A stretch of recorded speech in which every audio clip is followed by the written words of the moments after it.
Barat menyatakan kalau kita itu urutan ke-7 terkait dengan kerawanan. Dan alhamdulillah itu sudah bisa dibuktikan dari hari H tanggal 27 November 2024 sampai hari ini semua proses tahapan di KPU Provinsi Jawa Barat dan seluruh kabupaten kota di 27 kabupaten kota tidak ada yang berjalan terhambat gitu ya. Semuanya berjalan sesuai dengan tahapan-tahapannya gitu. Bu, tapi kan dari DKPP ini ada keputusan bahwa 1 kali 24 jam PLT harus ditunjuk dari KPU. Infonya seperti itu, Bu. Seperti apa, Bu? Enggak, saya tidak melihat klausul itu, hanya memang menunjuk dalam proses tahapannya kan DKPP meminta KPU RI selama nanti 7 hari paling lama ya, setahu saya ya, tapi saya juga belum menerima putusan secara resminya untuk nanti melakukan pemberhentian terkait dengan saya sebagai ketua. Sekali lagi saya menyatakan sebagai ketua, bukan sebagai anggota KPU Provinsi Jawa Barat. Ketika itu kan melekat ketua dan ketua posisi saya, tetapi anggota itu saya masih belum masih sebagai anggota KPU Provinsi Jawa Barat. Ya, saya sebagai pribadi sangat menghormatin keputusan dari DKPP selaku lembaga kode etiknya penyelenggara. Dan saya sudah melakukan 2 kali persidangan, saya sudah membaca putusan dari DKPP yang saya lihat tidak ada satupun sebenarnya yang saya dinyatakan melanggar dari kode etik tersebut. Saya tidak tahu kenapa putusannya sedemikian rupa, tetapi secara pribadi dan secara personal saya juga berhak untuk mendapatkan keadilan. Nanti ketika sudah ada putusan dari KPU RI, insya Allah saya akan melakukan banding terkait dengan apa yang diputuskan oleh DKPP melalui PT UN. Tapi adanya pergeseran suara, tidak ada pengecekan soal tanda tangan. Ya, oke. Ya, pertama saya di dalam fakta persidangan itu saya menyatakan bahwa tidak ada satupun yang disanggahkan oleh pelapor, itu saya terbukti. Hanya karena memang posisi saya sebagai ketua. Gitu ya. Walaupun kita tahu di dalam fakta persidangan saya juga menyatakan dalam kelembagaan KPU ini kolektif kolegial. Artinya tidak mungkin saya melakukan keputusan tanpa dengan seluruh menjadi sebuah keputusan seluruhnya dari anggota yang bertujuh. Kemudian kalau dilihat yang dipermasalahkan D hasil, ini harus saya sampaikan dan saya juga sampaikan ke dalam fakta persidangan, itu ditandatangani oleh seluruh anggota KPU Provinsi Jawa Barat. Bahkan juga ditandatangani di paraf oleh seluruh saksi yang berada pada saat rekapitulasi itu. Dan selama proses rekapitulasi itu ada teman-teman Bawaslu, yang teman-teman Bawaslu juga tidak melakukan sanggahan ataupun melakukan keberatan terhadap proses tersebut. Bu, tuduhan kode etik yang dilanggar sendiri apa berarti, Bu? Ya, karena dianggapnya lalai tidak melakukan koreksi terlebih dahulu pada saat keluarnya D hasil. Namun dalam fakta persidangan saya sudah membantah itu.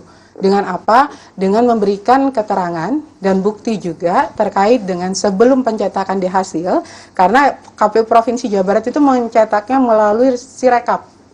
Kalau kita ganti saja satu, itu tidak mungkin bisa, karena pastinya akan merah. Itu yang pertama. Kemudian yang kedua, saya juga melakukan koreksi pada saat itu. Kebetulan memang ada di saat proses itu kan ada kita sidang cepat ya, ada sidang cepat. Kebetulan saya memimpin sidang cepat bersama teman-teman Bawaslu untuk Jabar 1. Saya tidak mengikuti sidang di yang terakhir pada saat itu. Itu juga terungkap dalam fakta persidangan ya. Dan di sana juga sebelum pencetakan dilakukan koreksi bersama.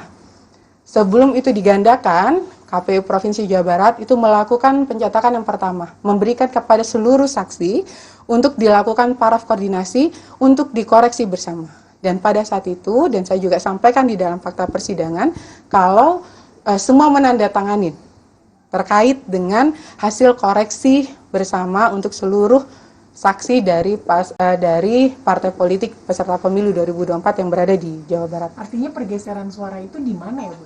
Nah, saya juga ketika itu mengetahui ketika saya pertama dilaporkan di Gakumdu. Ini saya juga harus buka rekan-rekan. Pada saat pasca selesai dari rekapitulasi nasional, saya juga dilaporkan di Gakumdu. Di dalam proses tahapan Gakumdunya, saya clear di sana. Seluruh tahapan Gakumdunya itu menghasilkan kalau saya tidak terbukti terkait dengan pidana pemilunya. Itu yang saya sangat sayangkan juga, kenapa tidak dimasukkan di dalam sebuah pertimbangan atas putusan tersebut, gitu ya. Di dalam putusan Gakumdu tidak ada dissenting opinion, artinya semua mufakat kalau di situ tidak terbukti saya sebagai melanggar atau terkena pidana pemilu pada kasus ini.